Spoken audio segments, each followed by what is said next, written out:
नमस्कार। आकाशवाणी देहरादून से प्रस्तुत हैं प्रादेशिक समाचार।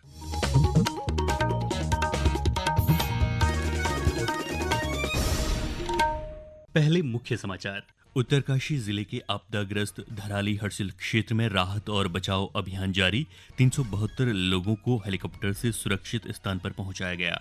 मुख्यमंत्री पुष्कर सिंह धामी ने प्राथमिकता के आधार पर रोड कनेक्टिविटी को बहाल करने और धराली हर्सिल क्षेत्र में मूलभूत सुविधाएं जल्द सुचारू करने के निर्देश दिए। चमोली जिले के पीपलकोटी में भारी भूस्खलन के कारण बद्रीनाथ और हेमकुंड साहिब की यात्रा पर अस्थायी रूप से रोक लगाई गई और प्रदेश में मानसून सक्रिय। मौसम विभाग ने 11 अगस्त तक राज्य के अधिकांश जिलों में हल्की से मध्यम बारिश की चेतावनी जारी की। प्रादेशिक समाचारों के साथ मैं जयवीर सिंह और अब समाचार विस्तार से। उत्तरकाशी जिले के आपदा प्रभावित धराली हर्सिल क्षेत्र में सेना, वायुसेना, आईटीबीपी, एनडीआरएफ, एसडीआरएफ, पुलिस और जिला प्रशासन राहत और बचाव कार्यों में जुटे हुए हैं। अब तक आपदा प्रभावित क्षेत्रों से कई लोगों को हेलीकॉप्टर की मदद से आईडीपीपी, मातली कैंप और जॉलीग्रांट देहरादून हेलीपैड तक सुरक्षित पहुंचाया गया है। इस अभियान में चिनूक और MI-17 एयरलिफ्टिंग संसाधनों की मदद ली जा रही है। आपदा प्रबंधन के सचिव विनोद कुमार सुमन ने बताया कि हर्सिल, नेलांग और मातली में फंसे 372 लोगों को हेलीकॉप्टर से सुरक्षित स्थान तक पहुंचाया गया है। जिलाधिकारी प्रशांत आर्य ने बताया कि प्रभावित क्षेत्रों में फंसे लोगों तक हेलीकॉप्टरों के जरिए राहत सामग्री, पेयजल, दवाइयां और खाद्यान्न पहुंचाया जा रहा है। उन्होंने बताया कि धराली आपदा के कारण जिन लोगों के आवासीय भवन और व्यवसाय क्षतिग्रस्त हुए हैं, उनके लिए सामुदायिक रसोई की व्यवस्था की जा रही है। के धराली निवासी थे जिनका दुकान और घर और अन्य चीज़ों का नुकसान हो गया है, परंतु उनके पास दूसरा अल्टरनेट नहीं है। उन लोगों के लिए हमने कम्युनिटी किचन बना दिए हैं। ऐसे ही कम्युनिटी किचन हमने हर्सिल में बनाया है SDRF के सहयोग से, और दूसरा अभी हम शुरू करने जा रहे हैं। और सामान हमने आ गया है, हमारे पास कच्चा राशन आ गया है और रेडी टू ईट फूड भी आ गया है दिल्ली से। तो उन दोनों का हम इसी समय अभी डिस्ट्रीब्यूशन का काम चल ही रहा है। हम नीचे भिजवा रहे हैं धराली और वहाँ से फिर उसका कम्युनिटी किचन शुरू कर देंगे। राज्य आपदा प्रबंधन प्राधिकरण के अनुसार प्राकृतिक आपदा से अब तक 2 शव बरामद हुए हैं, जबकि सेना के 9 जवानों समेत करीब 16 लोग लापता हैं। मुख्यमंत्री पुष्कर सिंह धामी ने कल देर रात उत्तरकाशी स्थित आपदा नियंत्रण कक्ष से जिले में चल रहे आपदा राहत और बचाव कार्यों की समीक्षा की। इस दौरान मुख्यमंत्री ने वीडियो कॉन्फ्रेंसिंग के माध्यम से मुख्य सचिव और अन्य वरिष्ठ अधिकारियों के साथ एक उच्च स्तरीय बैठक की। मुख्यमंत्री ने बादल फटने, भूस्खलन और भारी बारिश से प्रभावित लोगों को सुरक्षित स्थानों पर पहुंचाने और उनके लिए भोजन, पानी तथा चिकित्सा जैसी बुनियादी सुविधाएं सुनिश्चित करने के निर्देश दिए हैं। मुख्यमंत्री ने संबंधित अधिकारियों को प्राथमिकता के आधार पर सड़क संपर्क बहाल करने और युद्ध स्तर पर अभियान चलाकर धराली हर्सिल क्षेत्र में बिजली, पानी, संचार जैसी बुनियादी सुविधाएं जल्द बहाल करने के निर्देश दिए। मुख्यमंत्री ने आपदा प्रभावित क्षेत्र से मातली और देहरादून लाए जा रहे लोगों को उनके गंतव्यों तक पहुंचाने की व्यवस्था करने के निर्देश दिए। मुख्यमंत्री ने कहा कि प्रधानमंत्री और केंद्रीय गृह मंत्री लगातार आपदा की स्थिति की जानकारी ले रहे हैं और आपदा से निपटने के लिए हर संभव सहायता का आश्वासन दिया है। चमोली जिले में पीपलकोटी से करीब 1 किलोमीटर आगे भारी भूस्खलन के कारण प्रशासन ने बद्रीनाथ और हेमकुंड साहिब की यात्रा पर अस्थायी रूप से रोक लगा दी है। तीर्थयात्रियों के वाहनों को ज्योतिर्मठ, पाखी, हेलंग, पीपलकोटी, चमोली और गौचर में रोक दिया गया है। चमोली के जिलाधिकारी संदीप तिवारी और अपर जिलाधिकारी विवेक प्रकाश ने भूस्खलन क्षेत्र का निरीक्षण किया। जिलाधिकारी ने बताया कि राजमार्ग का 30 मीटर हिस्सा ध्वस्त हो गया है और अवरुद्ध मार्ग को खोलने के लिए प्रयास किए जा रहे हैं। पीपलकोटी के पास है, वहाँ नेशनल हाईवे में एक मासिव लैंडस्लाइड आया है जो करीब 30 मीटर का है। मौके पर ADM, SDMs और NHIDCL की टीम काम कर रहे हैं।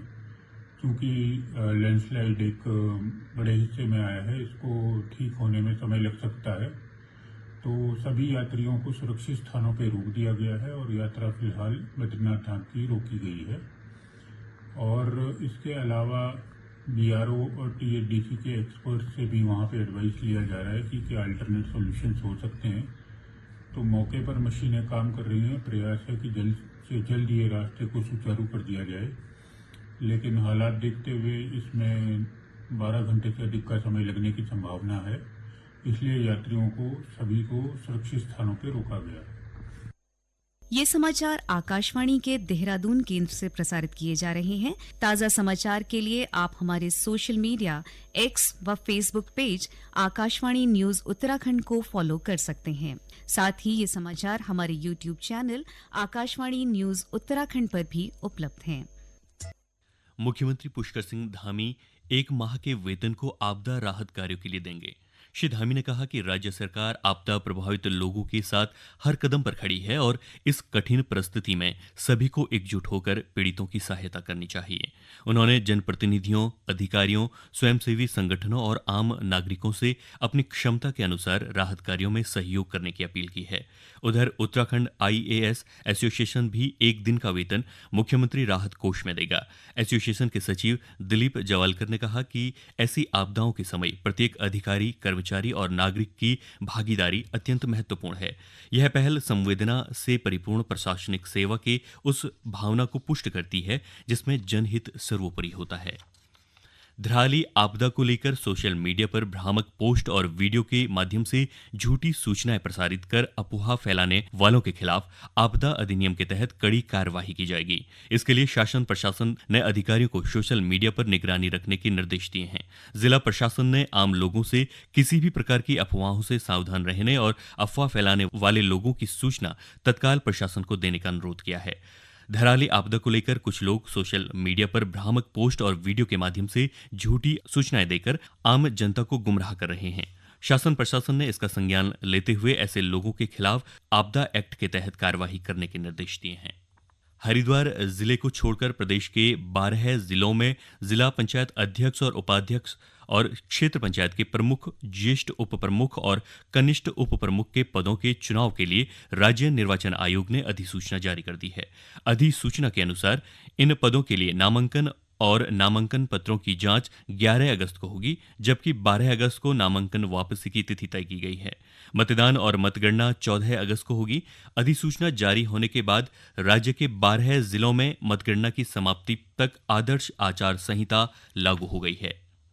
प्रदेश में मानसून सक्रिय बना हुआ है।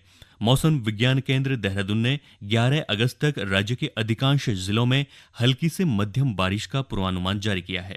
विभाग के अनुसार आज देहरादून, उत्तरकाशी, चमोली, पौड़ी, बागेश्वर, पिथौरागढ़, उधम सिंह नगर, चंपावत और नैनीताल जिले के कुछ हिस्सों में तेज बारिश के आसार बने हुए हैं।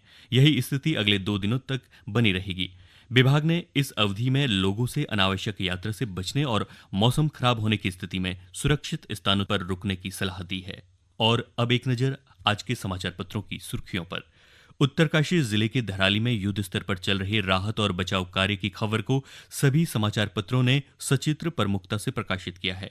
नवोदय टाइम्स का शीर्षक है, धामी सरकार ने राहत बचाव पर झोंकी ताकत। इस खबर पर हिंदुस्तान लिखता है, हर्षिल गंगोत्री से 372 लोग निकाले गए। अमर उजाला ने लिखा है, मौसम खुलते ही बचाव कार्यों ने पकड़ी रफ्तार। अमेरिका के राष्ट्रपति डोनाल्ड ट्रंप द्वारा भारत पर टैरिफ बढ़ाए जाने पर प्रधानमंत्री नरेंद्र मोदी की प्रतिक्रिया को सभी समाचार पत्रों ने प्रमुखता दी है। राष्ट्रीय सहारा लिखता है, किसानों के हितों से समझौता कभी नहीं। प्रधानमंत्री के हवाले से हिंदुस्तान समाचार पत्र लिखता है, किसानों के हितों से कभी भी समझौता नहीं करेंगे। अंत में मुख्य समाचार एक बार फिर। उत्तरकाशी जिले के आपदाग्रस्त धराली हर्षिल क्षेत्र में राहत बचाव अभियान जारी। 372 लोगों को हेलीकॉप्टर से सुरक्षित स्थान पर पहुंचाया गया। मुख्यमंत्री पुष्कर सिंह धामी ने प्राथमिकता के आधार पर रोड कनेक्टिविटी को बहाल करने और धराली हर्षिल क्षेत्र में मूलभूत सुविधाएं जल्द सुचारू करने के निर्देश दिए। चमोली जिले के पीपलकोटी में भारी भूस्खलन के कारण बद्रीनाथ और हेमकुंड साहिब की यात्रा पर अस्थायी रूप से रोक लगाई गई और प्रदेश में मानसून सक्रिय। मौसम विभाग ने 11 अगस्त तक राज्य के अधिकांश जिलों में हल्की से मध्यम बारिश की चेतावनी जारी की। इसके साथ ही प्रादेशिक समाचारों का ये अंक समाप्त हुआ। अगला समाचार बुलेटिन 10:30 बजे प्रसारित किया जाएगा। नमस्कार।